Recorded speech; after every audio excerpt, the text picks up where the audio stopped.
The final judgment felt less like a victory and more like the closing of a heavy ledger.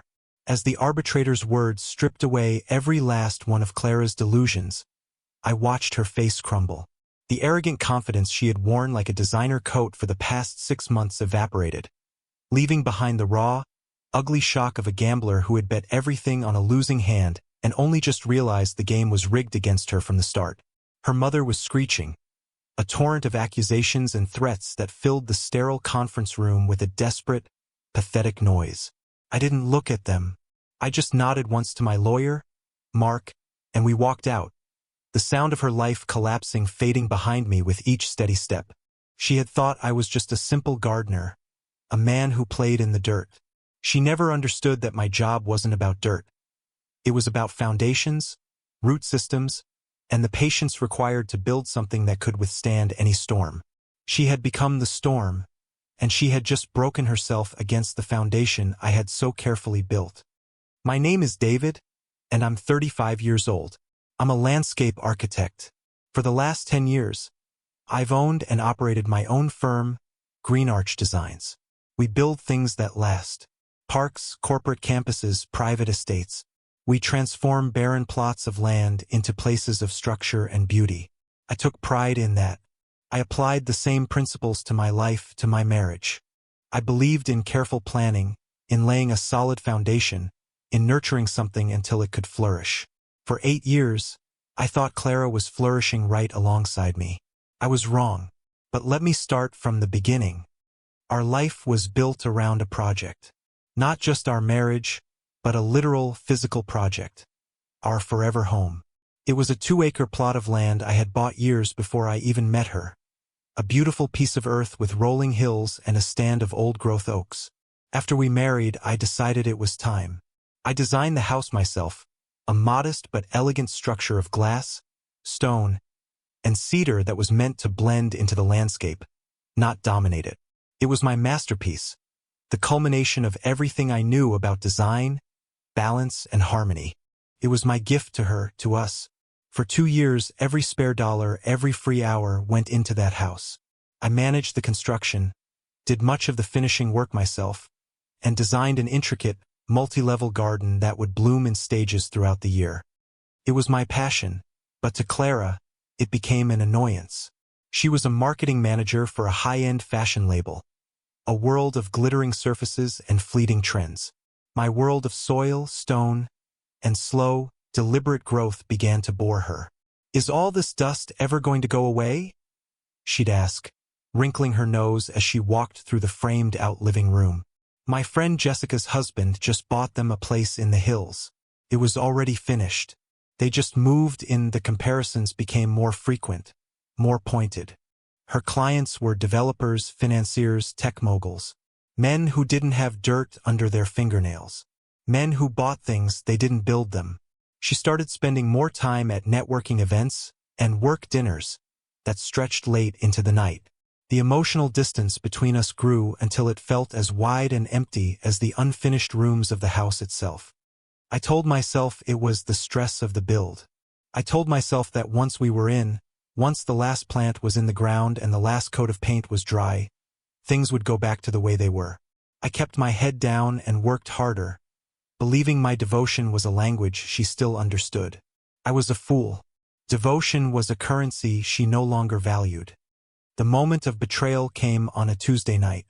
It was just after midnight. I was in my small home office, a cramped room in our rented apartment, going over the final irrigation plans for the new house. I was tired, but it was a good kind of tired. The project was 95% complete.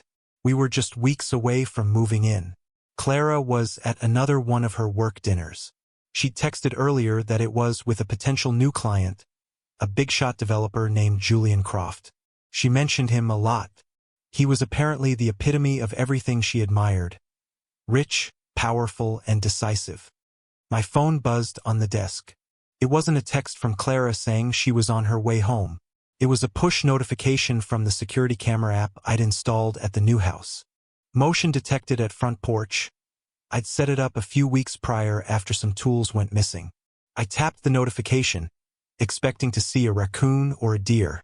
The live feed filled my screen. The low-voltage landscape lights I just installed cast a warm, elegant glow on the stone walkway. A car was there, a long, black sedan with an obnoxious grille, its engine a low, expensive purr. It wasn't Clara's sensible SUV. I watched, my breath held for a reason I didn't yet understand. The passenger door opened, and Clara stepped out. She looked stunning in a black dress I'd never seen before. Then the driver's side door opened, and a man emerged. He was tall, wearing a suit that probably cost more than my first truck. Julian Croft. He walked around the car and met her at the front. They were talking, but the camera had no audio. I saw him gesture toward the house, a proprietary air about him.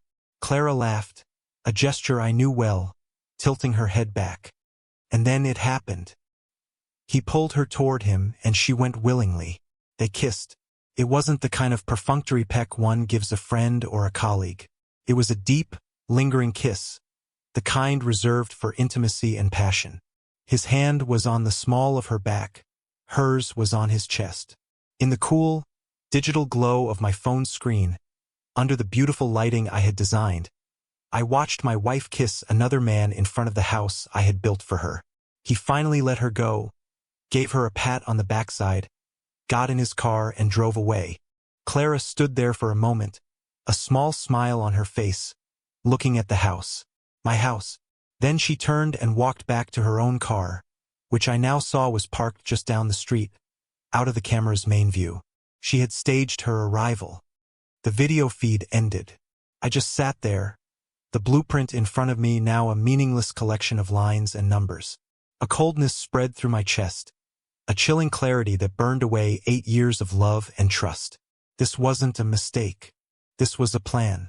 This was a choice she had made over and over again. The casualness of it was the most brutal part. The lies had to be a well-worn path for her by now. My phone buzzed again. This time it was a text from Clara. "Hey, sorry. This dinner is running super late. Might just stay at a hotel downtown, easier for the morning meeting. Love you." The lie was so bald, so insulting in its lack of effort. I looked at the text, then at the saved video clip on my other screen. The two realities existed side by side, irreconcilable. I didn't feel rage. I didn't feel like screaming or breaking things. I felt a profound, almost surgical detachment. The patient was dead. Now the autopsy had to begin. I saved the video file to 3 different cloud services.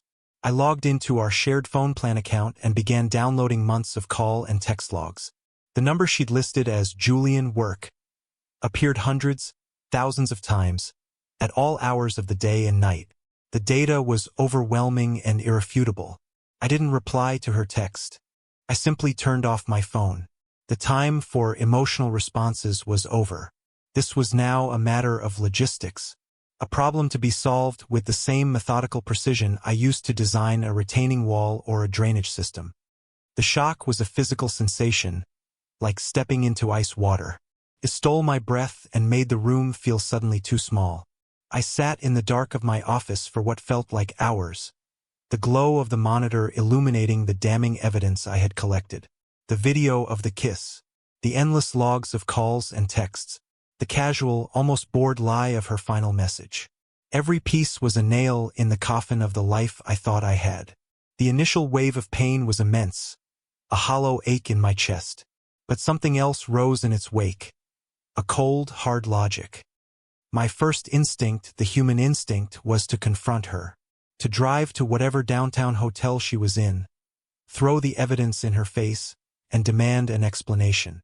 To scream, to cry, to make her see the wreckage she had created. But I played that scene out in my head, and I knew exactly how it would go. She would deny it. She would gaslight me, call me crazy, jealous, controlling.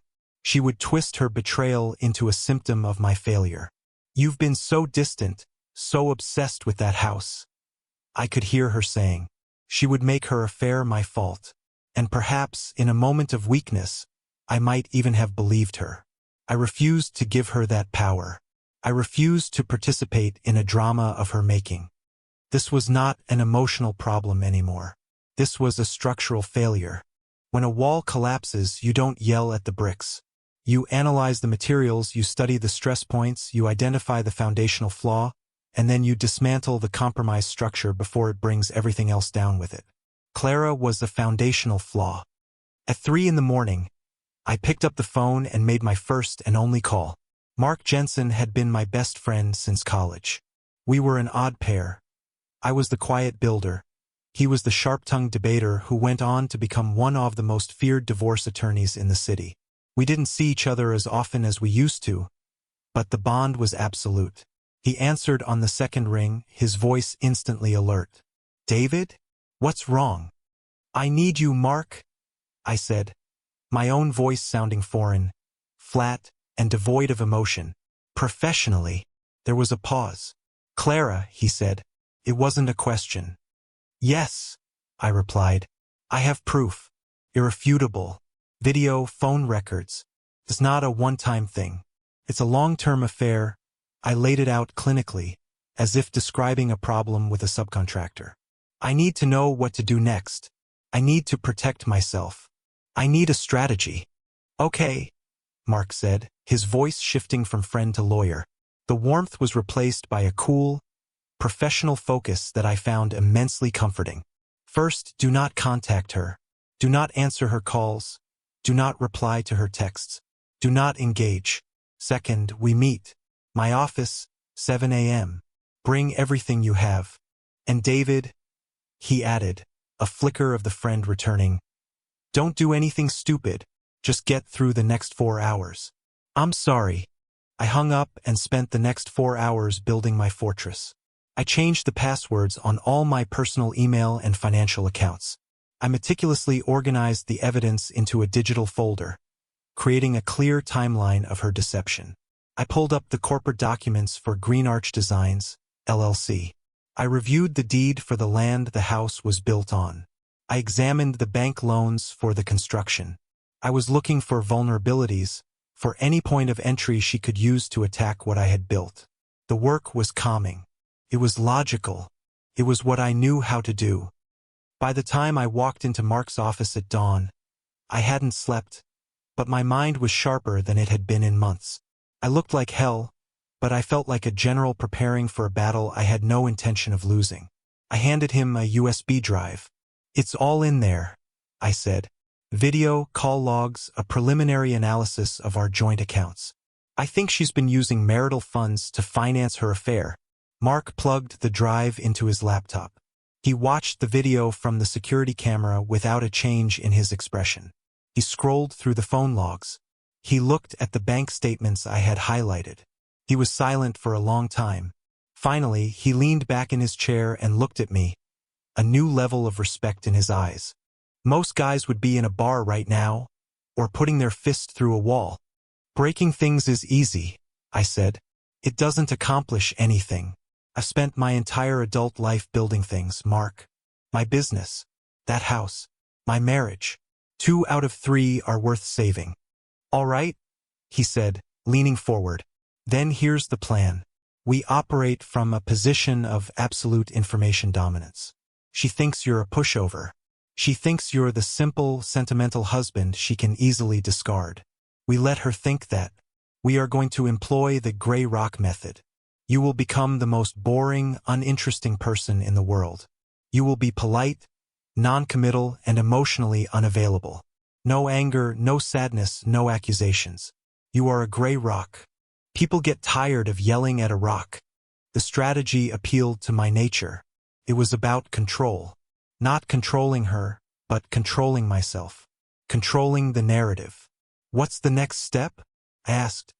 "You go home. When she gets there, you act normal. Distracted, but normal. Meanwhile, I'm going to file a motion to freeze your major business accounts from any joint access and put a lien on your shared assets. We need to cut off her funding. I'm also hiring a private investigator. Not to prove the affair, you've already done that, but to document her lifestyle and, more importantly, to get a full financial workup on this Julian Croft character. Men like that often have skeletons. We need to find them. And the house?" I asked, the one question that truly mattered to me. Mark pulled up the documents I'd sent him earlier. "This is the beautiful part, David," he said with a grim smile. You bought the land through your LLC before the marriage. You financed the construction with a business loan secured against your company's assets. The house is not a marital asset. It's the property of Green Arch Designs. She has no legal claim to it whatsoever. The breath I didn't realize I'd been holding for 5 hours escaped me in a long, slow sigh. I had always intended to sign the deed over, to put her name on it alongside mine on the day we moved in. It was meant to be the ultimate symbol of our partnership. That simple, unmade gesture had just saved me. She doesn't know that, I said. Exactly, Mark replied. And she won't until the very last moment. Let her believe it's the grand prize. Let her fight for it. It will be the centerpiece of her demands. And when we pull it off the table, her entire case will collapse. I left Mark's office as the sun was rising, the city waking up to a normal Wednesday. My world had been irrevocably altered, but I had a plan. I was no longer a victim of betrayal. I was an architect of its consequences. I would not act out of passion or revenge. I would respond with logic, strategy, and the cold, hard reality of documented facts. The emotional part of my marriage was over. The demolition was about to begin. The weeks that followed were a masterclass in emotional discipline. I became a ghost in my own life, a silent observer moving through the wreckage of my marriage. My operating principle was simple: gather data, protect assets, and reveal nothing. Every interaction with Clara was a carefully calibrated performance. When she finally came home the day after her work dinner, she was a whirlwind of feigned concern and flimsy excuses. "Oh my God, David. My phone must have died. I'm so sorry you were worried. The meeting went so late, and Julian insisted on putting me up in the company suite at the Four Seasons." She tried to kiss me. I turned my head slightly so her lips landed on my cheek. "It's fine," I said, my voice flat. I didn't look up from the laptop where I was supposedly reviewing a planting schedule. I was busy. My lack of reaction was more unnerving to her than rage would have been. She was prepared for a fight, armed with a full arsenal of excuses and deflections. "But you can't fight a fog. Are you mad at me?" she asked, a slight edge to her voice. "No, just focused on finishing the house," I replied. It was the truth, just not the whole truth. This became our new dynamic. I was a rock, a gray, uninteresting rock. My responses became monosyllabic. My presence was constant but non-participatory. I was a piece of furniture in the apartment we no longer shared in any meaningful way. She misread my silence completely. She saw it as weakness, as depression, as proof that I was the sad, boring man she was justified in leaving. Her contempt for me grew, and with it, her carelessness. Meanwhile, my real work was happening in the shadows.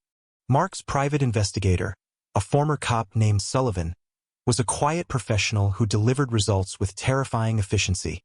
He provided a steady stream of reports. Photos of Clara and Julian at expensive restaurants. Receipts from hotels, billed to a corporate card that Sullivan discovered was tied to a shell company. A full financial breakdown of Julian Croft. It turned out he wasn't the titan of industry Clara imagined. He was a house of cards, a master of leveraging other people's money to create an illusion of wealth. His largest project, a massive condo development, was teetering on the brink of collapse. He was a predator, and Clara was his latest mark. Armed with this information, I began to systematically build my fortress. Following Mark's advice, I accelerated a business move I had been planning for months.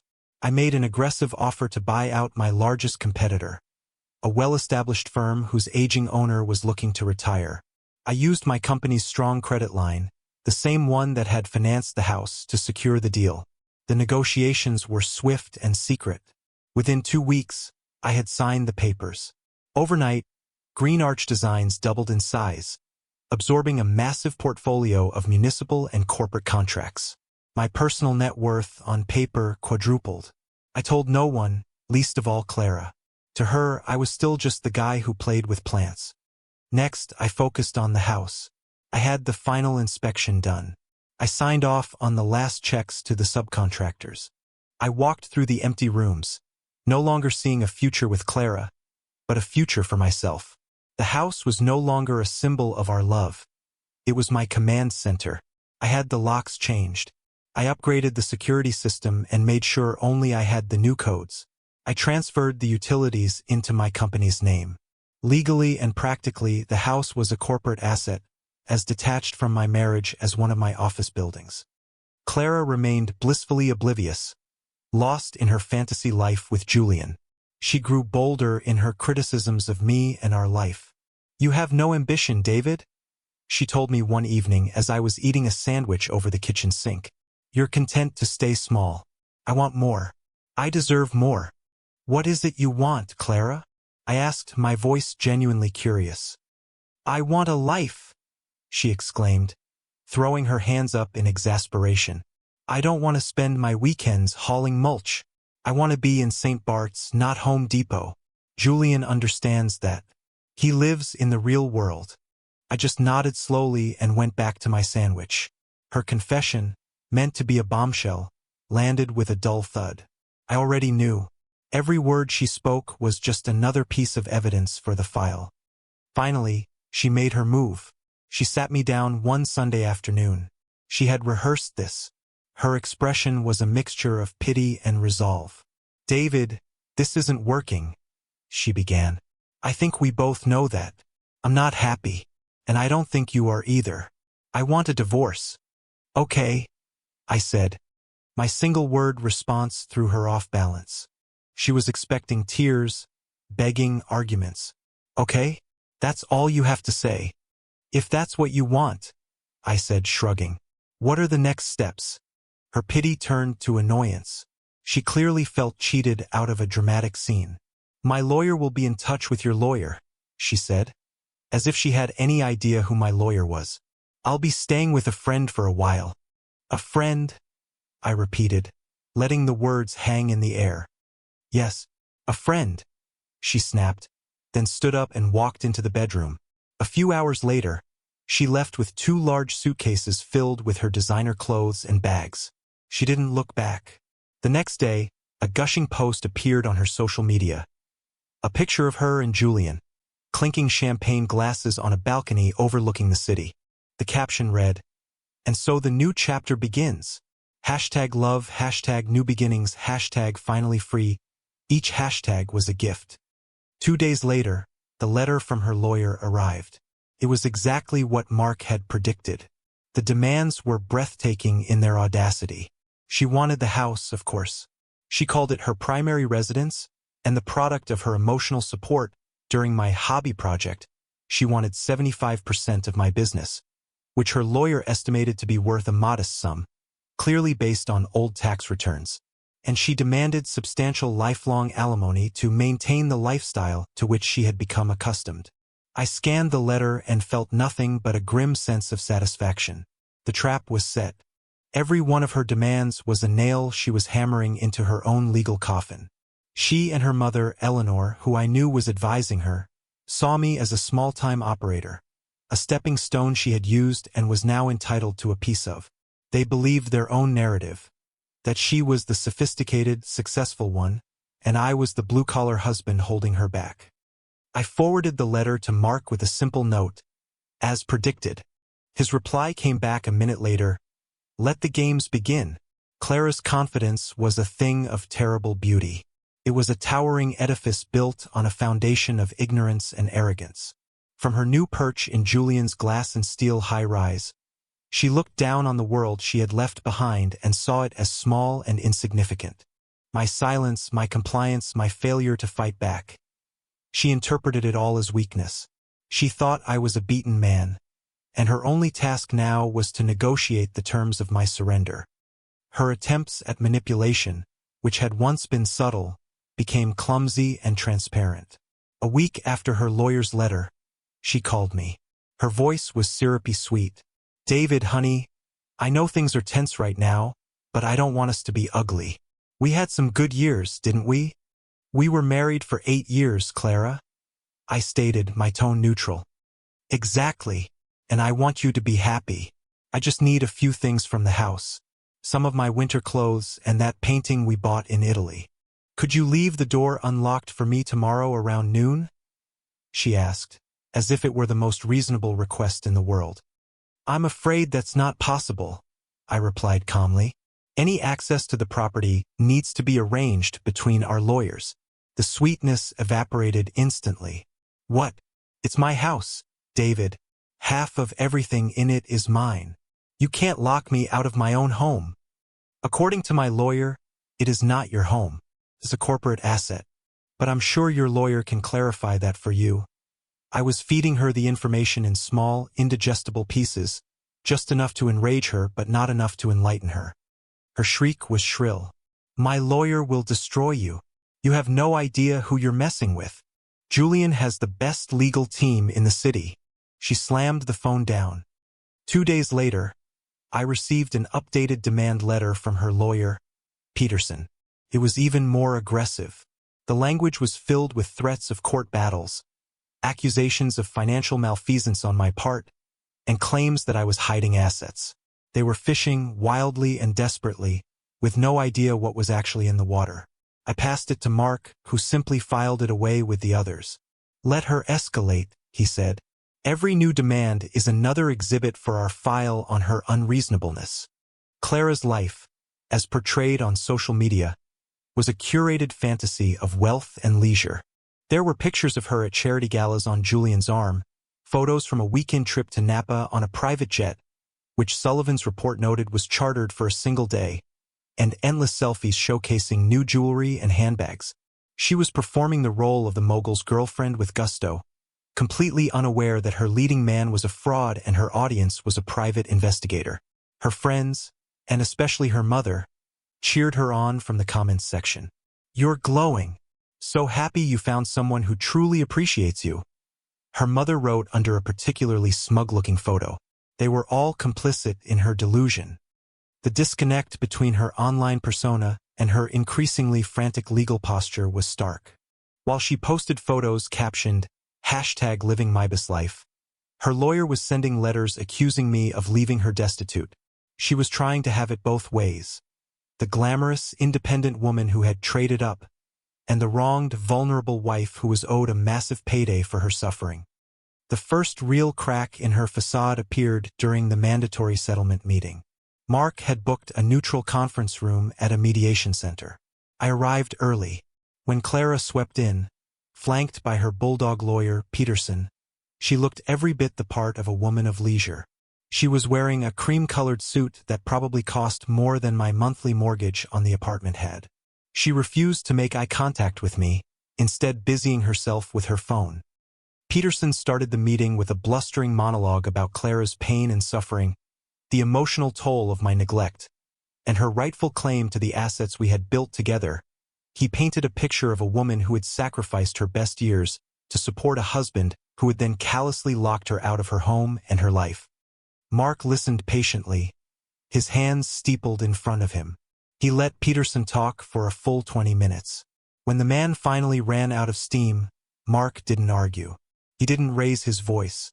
He simply slid a single, thin file folder across the polished mahogany table. "Perhaps we should start with Exhibit A," he said quietly. Peterson opened the folder. Inside was a single, high-resolution 8x10 photograph. It was a still frame from my security camera, crystal clear, showing Clara and Julian locked in their passionate kiss on the front porch of my house. The date and timestamp were clearly visible in the bottom corner. Clara, who had been pretending to be bored, glanced over. Her face went pale. The color drained from her cheeks, leaving 2 bright spots of rouge on her skin. Peterson's bluster faltered. "So what?" he scoffed, trying to regain his footing.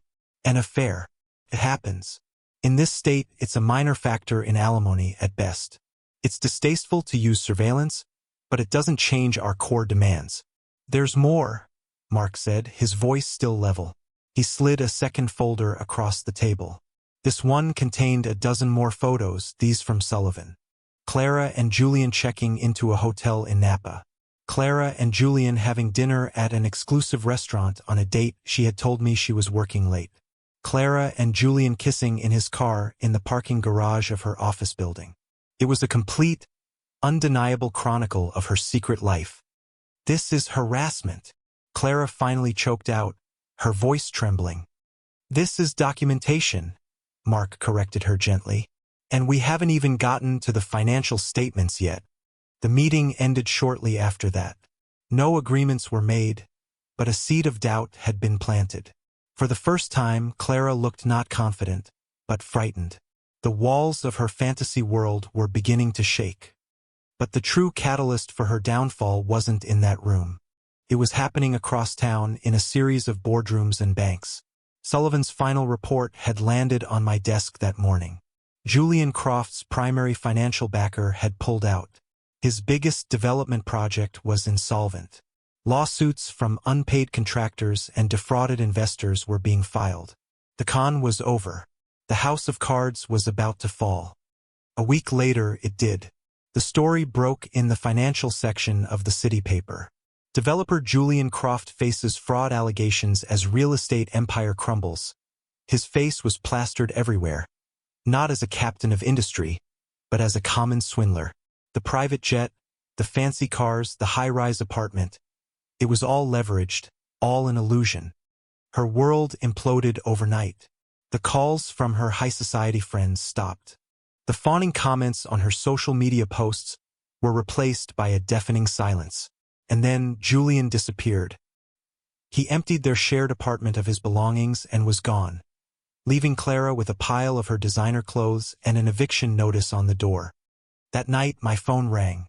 It was her. The voice on the other end was unrecognizable, stripped of all its arrogance and artifice. It was the voice of pure, undiluted panic. "David?"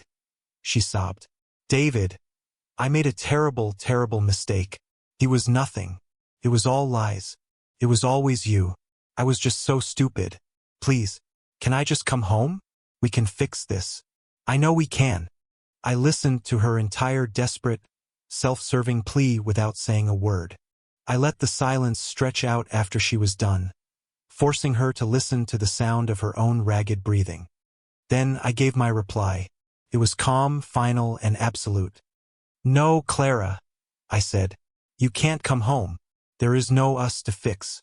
There is no home for you here. Goodbye." I hung up the phone and blocked her number. There would be no more communication, no more negotiation. The next time we would meet, it would be for the final judgment. The final act of our marriage did not take place in a grand courtroom, but in the beige, soul-crushing confines of a mandatory arbitration hearing. Arbitration is faster, cheaper, and private, which is why Mark had pushed for it. Clara, having been forced to trade her high-powered bulldog for a less expensive, and frankly less competent lawyer, had reluctantly agreed. She arrived looking like a ghost of her former self.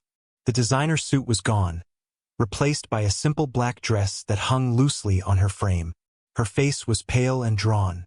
The only remnant of her old life was her mother, Eleanor, sitting beside her, radiating a furious, impotent rage that seemed to be her only remaining source of warmth.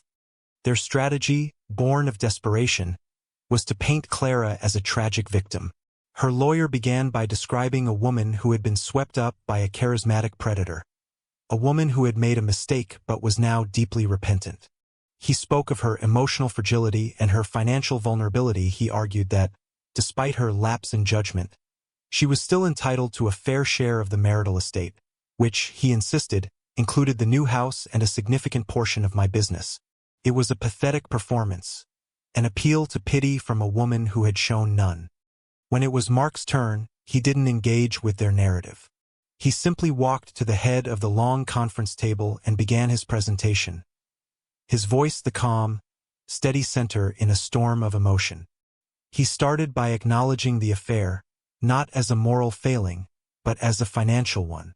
He presented a thick binder, meticulously tabbed and indexed.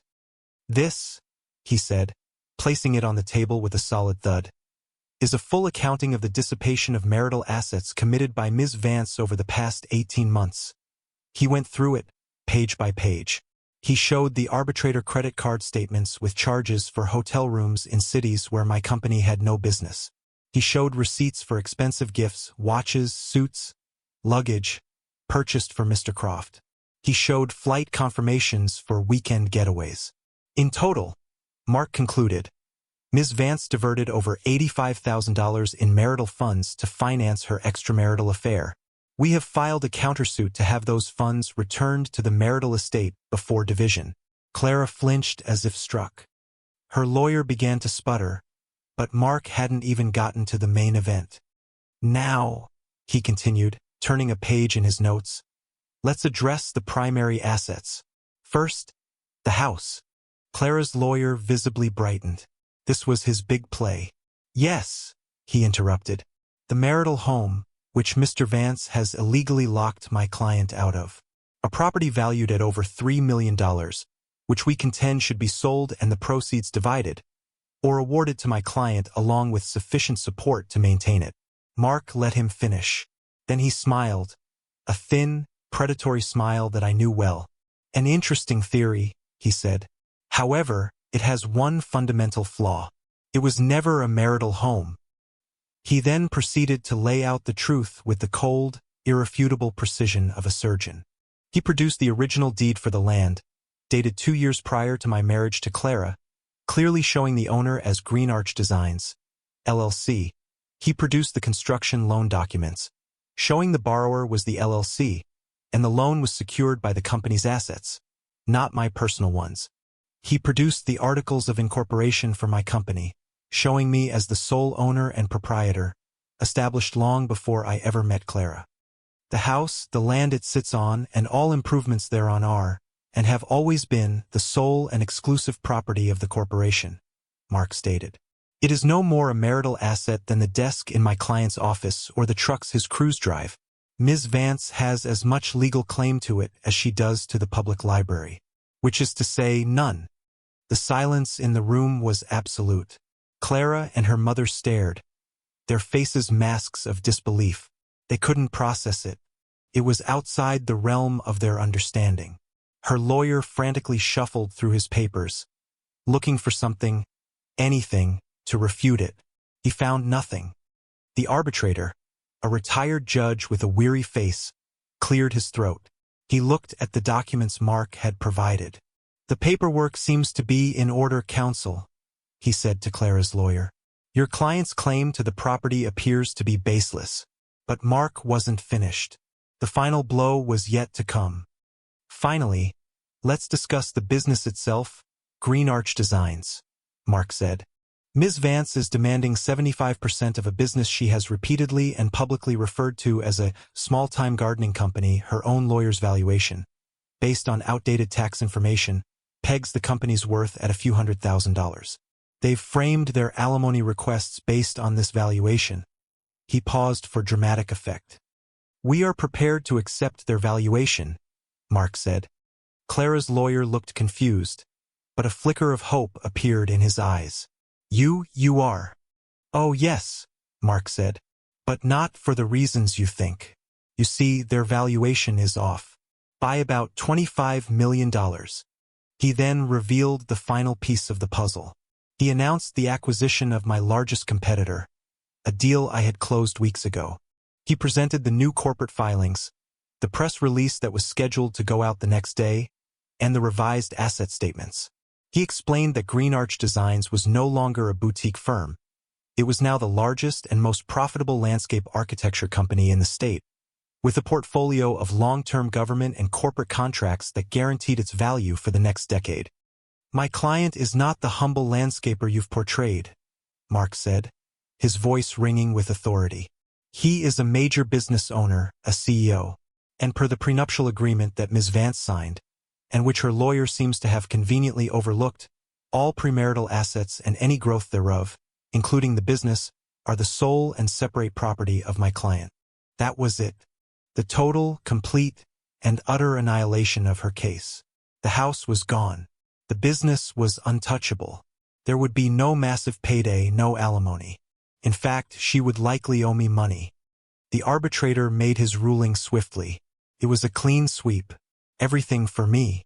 Nothing for her, except the bill for her own lawyer and the court order to repay the money she had spent on her affair. The reality finally hit her. Clara made a small, choking sound. But it was her mother, Eleanor, who truly lost control. She leaped to her feet, her face contorted with rage and disbelief. "You can't do this," she shrieked, pointing a trembling finger at me. "He tricked her. He's just a dirty landscaper. He owes her this. We'll be ruined. You'll ruin us." Mark looked at her, his expression one of pure ice. "Ma'am," he said, his voice cutting through her hysteria. "He's not just a landscaper. He's the man who just outplanned, outmaneuvered, and outclassed you at every turn. Perhaps you should have taught your daughter to appreciate the man who builds things, instead of the one who just buys them." Clara finally looked at me, truly looked at me. The veil of contempt and disdain was gone. In its place was a look of horrified awe, the look of someone staring at a complete stranger. She saw, for the first time, not the simple man she had married and discarded, but the methodical architect who had just calmly and completely dismantled her entire world. A low, wounded sob escaped her lips, and she collapsed into her chair, a broken woman surrounded by the ruins of her own greed. I didn't watch her fall. I stood up, straightened my jacket, and met Mark's gaze. He nodded once. I nodded back. We turned and walked out of the room, leaving the sounds of weeping and recrimination behind us. I didn't feel triumph. I didn't feel anger. I felt quiet. The ledger was closed. The account was settled. I was free. The next morning I drove to the house. My house. The air was crisp, and the early sun cast long shadows across the newly laid sod. It was silent, save for the sound of birds in the old oaks. I walked through the empty rooms, the scent of fresh paint and new wood filling my senses. The space no longer felt haunted by the ghost of a dead marriage. It felt like a blank canvas, full of potential. It was not an ending. It was a beginning. A large truck rumbled up the driveway. It was the delivery I had scheduled weeks ago, a final symbolic act to close this chapter of my life. On the flatbed was a magnificent Japanese maple, its branches already twisted into a beautiful, mature form. It was a specimen tree 20 years old at least, something that had been carefully nurtured and shaped over time. I spent the rest of the day with my crew, planting the tree in the center of the main courtyard, the space I had designed to be the heart of the home. I was not just an architect that day. I was a laborer. I got my hands dirty, digging into the rich soil, packing the earth around the massive root ball, ensuring it was perfectly placed. The physical work was a balm, a grounding force. With every shovelful of dirt, I felt like I was burying the past, burying the hurt and the betrayal. As dusk fell, I finished connecting the irrigation and the uplighting. I flipped a switch, and a soft, warm glow illuminated the tree, highlighting the intricate structure of its branches against the darkening sky. I went inside, poured myself a glass of whiskey, and came back out to sit on the low stone wall of the courtyard. I sat there for a long time, looking at the tree. It was a living thing, a testament to patience and resilience. It had stood for decades, slowly growing stronger, its roots digging deeper. It had weathered storms, droughts, and seasons of change. Now it was here in its new home, ready to begin again. In that quiet moment, I finally understood. Clara's betrayal hadn't destroyed me because the foundation of my life was never her. It was my work, my integrity, my belief in building things that last. She had been a part of my life, but she had not been the structure itself. She saw the world as a collection of things to be acquired. She thought love was a transaction, a way to get the house, the status, the lifestyle she craved. She never understood that true value isn't in what you can take, but in what you can build. She had tried to take my house, my business, my future. In the end, all she had managed to do was lose herself.